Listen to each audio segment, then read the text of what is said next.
Rismon Sianipar kembali diperiksa tim penyidik Polda Metro Jaya sebagai saksi terkait kasus tudingan ijazah palsu Jokowi. Rismon dicecar 49 pertanyaan mengenai video yang diunggahnya di media sosial miliknya. Lebih dari 10 video yang akan didalami, namun baru 2 video yang selesai diperiksa oleh penyidik. Rismon mengaku dirinya ingin menjawab pertanyaan secara detail dan mendalam.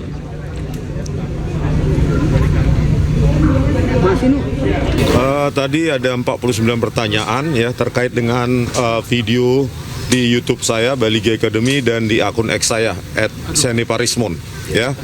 Jadi ada sekitar 9 sampai 12 sebenarnya video saya yang akan ditanyakan. Saya menjelaskan secara sedetil-detilnya ya kajian ilmiah saya, karena memang kita ini orang-orang yang berbeda, orang-orang yang tidak pernah ketemu sebelumnya dan disatukan dengan nilai akademis, nilai-nilai saintifik. Saya dengan Bu Tipa juga kenalnya 15 April 2025 di UGM, bahkan di depan ruang 109 Fakultas Kehutanan UGM.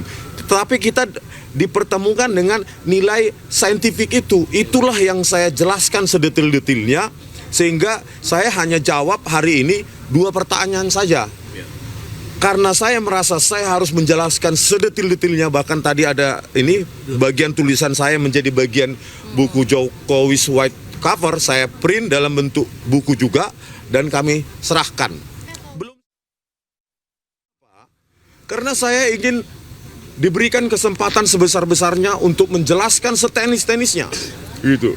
Bahwa di luar sana dikatakan fitnah, kebencian, dan lain-lain. Bagaimana kebencian itu ada kalau kita ada parameternya, ada metodenya, bahkan ada source code-nya, ada kajian.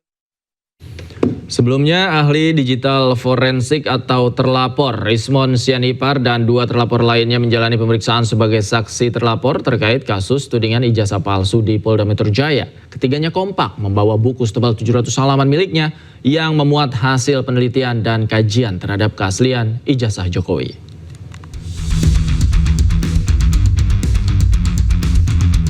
Sebanyak 3 orang terlapor memenuhi panggilan terkait tudingan ijazah Presiden ke-7 Jokowi di Direskrimum Polda Metro Jaya pada Jumat pagi.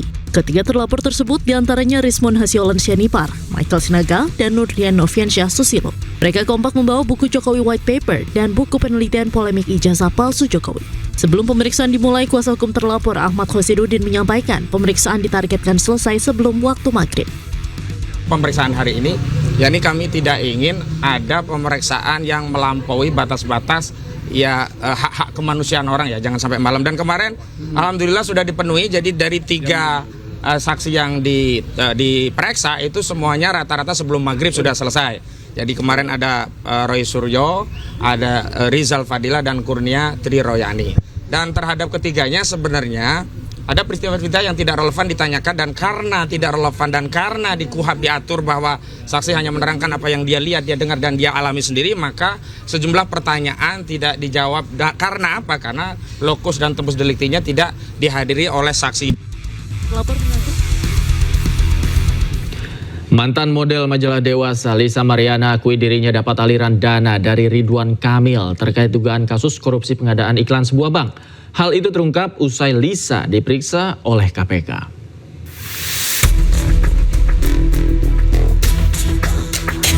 Selebgram Lisa Mariana telah usai diperiksa KPK sebagai saksi dalam kasus dugaan korupsi pengadaan iklan bank yang melibatkan Ridwan Kamil, Gubernur Jawa Barat periode 2018 hingga 2023.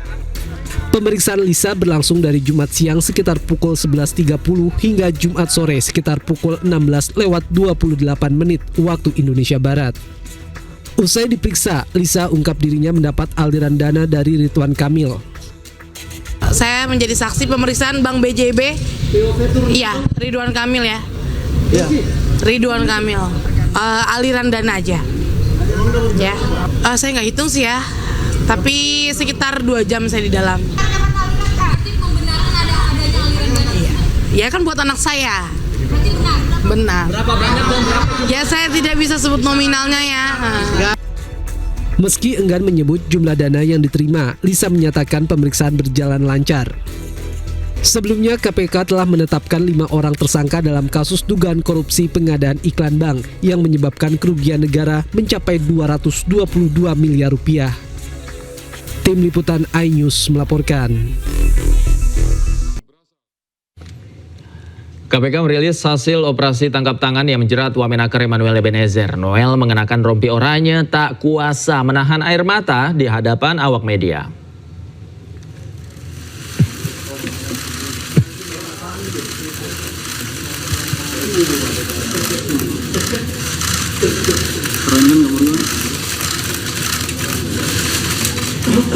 Emmanuel Ebenezer tak kuasa menahan air mata saat berjalan bersama tersangka lain di konferensi pers KPK. Mantan Ketua Umum Jokowi Mania ini berjalan mengenakan rompi oranye khas KPK sambil menahan tangisnya.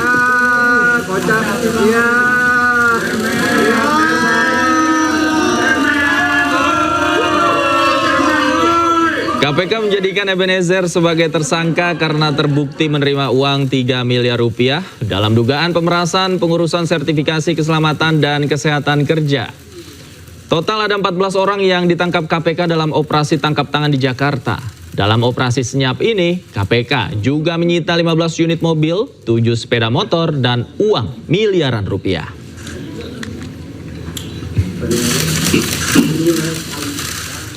Usai ditetapkan sebagai tersangka, Emmanuel Ebenezer meminta maaf kepada Presiden Prabowo Subianto. Noel juga mengklaim tidak terjaring operasi tangkap tangan KPK serta membantah terlibat dalam kasus pemerasan. Saya ingin sekali pertama saya meminta maaf kepada Presiden Pak Prabowo. Kedua, saya minta maaf kepada anak dan istri saya. Tiga, saya minta maaf terhadap pelaku. Saya juga ingin klarifikasi bahwa saya tidak di OTT. Pertama itu, kedua, kasus saya bukan kasus pemerasan, agar narasi di luar tidak menjadi narasi yang kotor yang memberatkan saya dan kawan-kawan yang bersama saya tidak ada sedikitpun kasus pemerasan. Dan apa yang kami lakukan.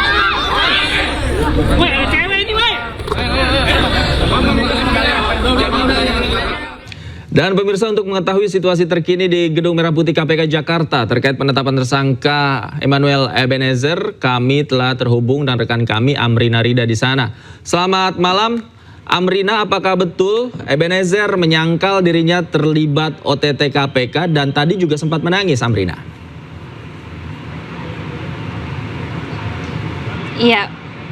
Iya Davi dan juga pemirsa, tadi benar sekali yang Davi sampaikan berkaitan dengan bagaimana reaksi dari Wamenaker Emmanuel Ebenezer berkaitan dengan dirinya yang ditetapkan sebagai tersangka, bahwa usai tadi ia ditetapkan sebagai tersangka dalam press conference, memang Emmanuel Ebenezer menyangkal bahwa ia terlibat dalam kasus dugaan pemerasan yang sedang didalami oleh KPK ini. Ia menyebut bahwa tindakan yang ia lakukan bukan pemerasan, melainkan berupa tindakan sukarela, sehingga ia menyangkal adanya dugaan tindakan pemerasan yang disebutkan oleh KPK dalam press conference tadi. Dan kita juga melihat secara langsung tadi dalam press conference bahwa Emmanuel Ebenezer memang sempat menitikkan air mata sembari menyampaikan permintaan maafnya kepada sejumlah pihak, yakni kepada Presiden Prabowo Subianto dan juga kepada keluarganya. Dan berkaitan dengan pada hari ini, selain Emmanuel Ebenezer yang telah ditetapkan sebagai tersangka, ini kurang lebih terdapat 10 tersangka lainnya, yang mana diantaranya mereka berasal dari lingkungan Kementerian Tenaga Kerja dan juga berasal dari sejumlah perusahaan swasta, yakni PT KAM.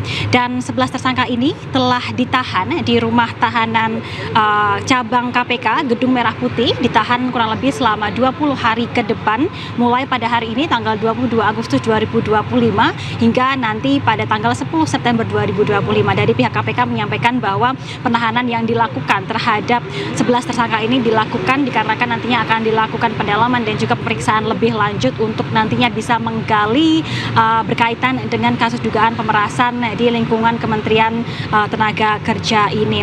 Dan juga Davi dan juga pemirsa, dari press conference yang tadi disampaikan oleh KPK, diketahui bahwa adanya kasus dugaan pemerasan ini berawal dari adanya laporan aduan masyarakat, di mana dalam operasi tangkap tangan KPK mengungkap bahwa tenaga kerja ini oleh para tersangka yang aslinya untuk sertifikasi K3 ini hanya berbiaya Rp275.000, ini di markup oleh para tersangka yang mana mereka bekerja sama, sehingga para tenaga kerja harus mengeluarkan biaya hingga Rp6 juta, dan ini merupakan salah satu bentuk tindakan pemerasan di mana modus-modusnya ini berupa memperlambat atau bahkan tersangka ini tidak memproses adanya sertifikasi K3 apabila para tenaga kerja ataupun juga buruh tidak mau membayar sesuai dengan nominal yang diberikan. Dan secara total dari pihak KPK menyebutkan bahwa aliran dana yang diterima oleh 11 tersangka ini berada di angka kurang lebih Rp81 miliar, di mana 3 miliar ini mengalir kepada Wakil Menteri Tenaga Kerja Immanuel Ebenezer, sementara sisanya ini mengalir ke tersangka-tersangka lainnya, di mana untuk tersangka yang paling banyak menerima aliran dana ini adalah tersangka berinisial IBM yang menerima Rp69 miliar, dan dari pihak KPK menyebutkan bahwa tersangka dipersangkakan pasal berkaitan dengan pemberantasan tindak pidana korupsi. Sementara demikian, kembali ke Anda, Davi. Terima kasih Amrina Rida melaporkan langsung dari Gedung Merah Putih KPK Jakarta. Selamat bertugas kembali. Pemirsa, meskipun Noel membantah terlibat dalam kasus pemerasan, namun KPK mengungkap Noel bersama 10 tersangka lainnya terbukti memeras para pekerja dalam proses pengurusan sertifikasi dengan biaya lebih tinggi dari harga resmi, dari Rp275.000 menjadi Rp6 juta. Adanya dugaan suap atau pemerasan awalnya di Kementerian Tenaga Kerja, gitu. Karena ada informasi dari masyarakat itu tenaga kerja itu, buruh itu pada saat mengurus. Jadi ada, saya gambarkan gini simpelnya. Ini ada pihak pekerja atau buruh. Kemudian di tengahnya ini ada PJK3, Perusahaan Jasa Keselamatan Kesehatan Kerja. Dan di sini ada Kementerian Tenaga Kerja di Direktorat Jenderal Bina Pengawasan. Nah, gitu ya. Nah, ini 3 pihak. Nah, 3 pihak ini yang harus bayar 6 juta, yang seharusnya Rp270.000, gitu.